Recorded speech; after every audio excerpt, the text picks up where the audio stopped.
At the gym, some guy said, "I don't want to be a one-trick pony." Have you ever heard of that? A one-trick pony is like if you've got like one good move or one good thing that you always do. It's like That's the only trick you yeah, have. this is your only move. This guy was like, "I don't want to be a one-trick pony. I'm going to have to learn other stuff." Good morning, Krystallo. Good morning, Jack. How are you? I'm very well. How is your week going? Going well. Going well. And yours? Very well, thanks. So here we are with another edition of the newsletter companion. What did you like this week? You've spoken about a very interesting topic, something that when I was living in the UK, I remember thinking, what is that? What is that poppy? What does it represent? So can you tell us a little bit about it? Sure. So I don't know if any of our listeners have been in the UK about around this time of year, but you will often notice people wearing a little red poppy on their lapel, perhaps here as a pin, or normally a paper little flower. Basically, this it's very symbolic. Perhaps one of the most sort of powerful emblems of British culture. Basically, it's the reason we have the poppy is because after the First World War, large areas of northern France and Belgium were destroyed, and after that, poppies started to bloom, and they were the first flowers to grow out of the sort of the broken soil of the battlefields, especially around Flanders in Belgium. And so it has become a thing to symbolize both loss and renewal. The red is supposed to be for the blood of the fallen soldiers, the petals for life, and I think perhaps the dot is the center is for the bullet or shrapnel. There was a famous poem made many years ago in Flanders fields that talks about the poppies. And anyway, long story short, that is why people wear it on their lapel. It is to remember those that have fallen, not only in the First World War, but in other wars and other conflicts since the First World War. Yeah, you use the expression, and I think it's very appropriate for this because people want to pay tribute to the fallen soldiers, and I think it's a very beautiful, beautiful gesture. How long do they wear it for? I don't really remember that. Yeah, that's a good question. I think you start seeing them at around the end of October. Around the end of October, people start wearing them, and then into obviously November. Remembrance Sunday is always the second Sunday of November, and it's because on the 11th hour, on the 11th day of the 11th month, that is when the guns stopped the First World War.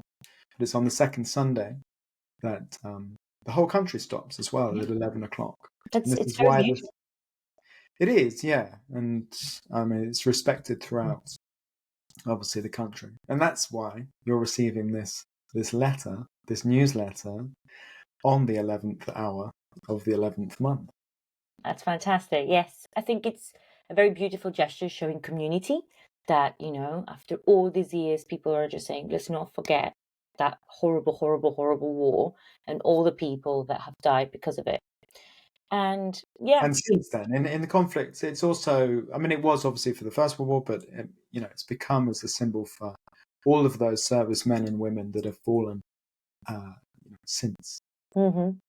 One of the mistakes that the typical mistakes that people make is something that exactly in this moment that we talk about remember and about remind. And in fact, I have created a little video explaining remember and remind, this very, very difficult two verbs that can be quite tricky to use. And we even have a lot of challenges that I would like to show our audience how to use. Can I share this with you, Jack? Of course, please do. Fantastic. Give me a second. Here we go. So this is on our Learn World's website, correct? Yes, it is. There are different ones. And everyone has access to this for free? Yes, everyone has access to this for free. The only difference is that you have to register. The only particular thing that you have to register to this website. to a platform, and you can do the different activities. Here you can see where you have some gap activities for remember and remind, and there's more. But it's different activities that you can do. For example, I never remember to charge my phone. At the end of it, you submit it, and you can get the results. Okay, so it gives you the results instantaneously. Yeah, at the very end. And there are different activities. I've only shared one, but there's like 4 or 5 at the moment, different pages. And you can do, obviously, there's many more activities. There's like in and on, make and do, and more that people can do. I really recommend it. And any comments or any questions you have, feel free to message us, to email us, whatever, and we can talk about it. And the link's below in the description, right? Because remember means to possess a memory. You have a memory. So, for example, I remember your birthday. Of course, I should. I remember someone's address, etc. But to remind is when something provokes or causes a memory. So, for example, as we said, this poppy reminds people of the Great War. And this is the idea. There's something provokes the memory. It's not just that you yourself remember it, but there is something provoking the memory. That's the difference between remember and remind. That's why in this situation, the poppy reminds people of that horrible war. For sure. Okay, fantastic. So basically, it's a question of the subject, right? If it's a thing, it's going to remind you. And if But a person can also remind you of things. Yeah, I suppose. For example, my sister reminds me of my mother. But like I said, it's about provoking memories. And okay. Yeah. Nice. And just to say, before we get into like things that have happened this week, there's a little video. If you want to know more about the poppy and the symbolism in British society, there's a little video at the bottom of the newsletter. So it's only like 2 minutes, but it's well worth a watch, just in case you are curious about it. Because I'm sure some people have been traveling to the UK around this time of year and thinking, why is everyone wearing these? Anyway, Salo, let's get into it. What has come up for you this week? Well, one expression that very often comes up in class, and I love because it is the only use that we have is specifically this verb. Something is frowned upon. Oh, I love that. I love that one. To frown really is this. Yeah, it's like fruncire el ceño, no? Yes. Like that. But when you frown upon something, when you're like, when something you don't like, but it's not illegal. It's not. Yeah, exactly. It's not actually breaking the rules. It's not. But it's something that people don't approve of. And if I'm not mistaken, that is mal visto. Okay. Yeah, exactly. Like badly seen. Like Exactly. literally. So that when people frown upon it, it's like, I'm not best pleased that you did that. But it's not illegal. For example, it's frowned upon to wear flip-flops at work. Nobody's going to come around and tell you, oh, you've broken the rules or whatever, but it's frowned upon. It's not nice to wear flip-flops at work. I mean, sure. I mean, yeah, if you're wearing flip-flops at work, well. Yeah. Okay, I got a good one. I got a good one for you. At the gym, some guy said, I don't want to be a one-trick pony. You've ever heard of that? No, I haven't. Go on, explain it to me. So one, I mean, I'd have to look it up where it comes from. A one-trick pony is like if you've got like one good move or one good thing that you always do. Okay, it's That's like the only trick you have. this is your only move. Like you can only do this one thing. Okay, and yeah, like so this guy was like, I don't want to be a one-trick pony. I'm gonna have to learn other stuff, right?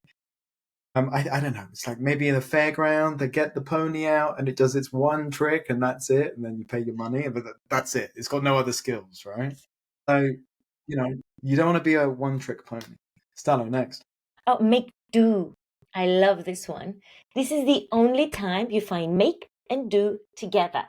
And it means apañarse. It's, that the synonym, a phrase of synonym is to get by. For example, if I say to you, Jack, can you make a do without me for home? Easily. Fantastic. Yeah. See that comment, guys, was frowned upon. Okay?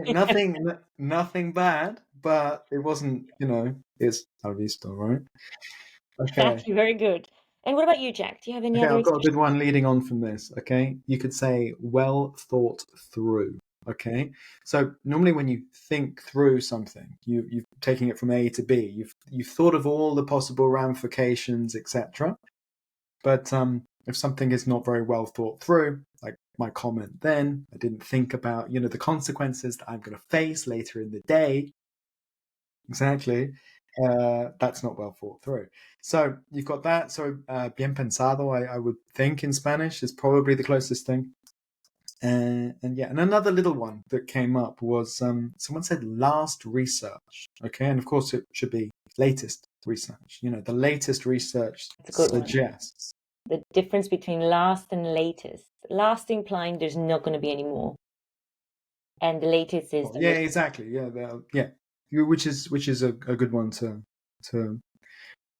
remember. Mm-hmm. Okay. Sarah, I've got one more. If there's anything that you want to finish with, I'm done. Okay, this one came up, and I think it's perfect for this season that we're going into. Okay, obviously, you can say, no, wait, hang on, let me get this right. Basically, we're talking about colds. Okay, so when you have a cold, what do you say? Okay, obviously, you say in English, "I have a cold." In Spanish, Krystallo, you would say, "Estoy resfriado," right? That's the word in Spanish. They would say, "I am cold," but that's not true in English because it's the opposite. Because, and of course, in English, you have to say, "I have a cold," not "I am cold." Say, "I am cold" is like "tengo frío," etc. Exactly, that's the opposite actually in English and Spanish. So we got to be a little bit careful. And just one more time, like "tengo frío," I am cold. Okay, estoy resfriado, I have a cold. But then there's one of my students say, and I like this one. Basically, in English, you can say, "I don't know if I'm coming down with something." Like you were saying this morning, Krystallo. You were like, "I don't know if am I good? Am I bad?" I'm not sure because I'm sniffing a little bit. Exactly. Am I coming down with a cold? Yeah, so this is great. I'm coming down with a cold, or I don't know if I'm coming down with a cold. And I think in Spanish you can say no sé si me estoy resfriando. I believe you can say it like resfriarse. Someone's probably going to correct us on that, but I think in English you can definitely say to come down with a cold, or I don't know if I'm coming down with a cold. So if I've got that wrong, please obviously do say. Yeah. So if you like our video, please like and subscribe to receive more videos like this. Thank you so much for watching. Perfect. Thank you very much, Krystallo. I will see you next week. Have a wonderful week. You too. Bye. Yeah.